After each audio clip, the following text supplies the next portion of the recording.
So the very first step in starting a business is before you start it. You need to ask yourself, why do you want to do this? You'd be surprised. So many people have lots of different reasons for why they want to start a business. Now, you know, obviously, why you want to start it. Now, I'm assuming you're passionate about dogs and animals. You're as well looking for a way to make money.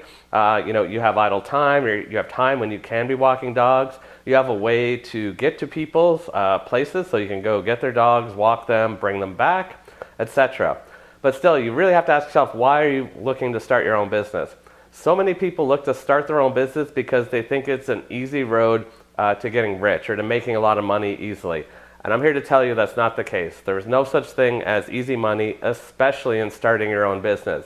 Starting your own business takes a lot of effort and a lot of work. And essentially what has to happen is your passion for the business overcomes all the hard work. You don't mind working hard because it's fun and exciting for you. You'll love going. You love walking with the dogs and playing with them. And you're okay with the fact that, you're going to have to go drive and get them. And, maybe one day you have 8 appointments and the next day you only have 2 or you have none.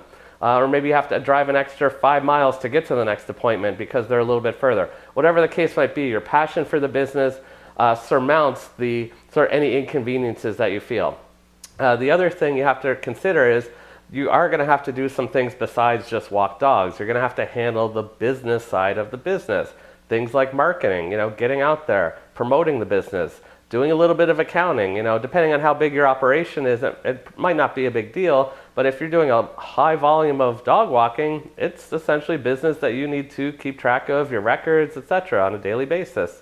As well, your expenses. You're going to have expenses like travel expenses, your auto, your gas, tracking your mileage. So there's a whole business side to having any business, and that goes the same for dog walking business. So I encourage you, if you're only in this for the money and you think it's going to be easy, think again. That's definitely not the case. If you're in this because you're passionate about animals, you love what you do, you want to walk dogs, then you came to the right place, your head's in the right place, and I'm excited for you. So that said, as long as you're honest with yourself and you're in it for the right reasons, let's move on to the next lecture.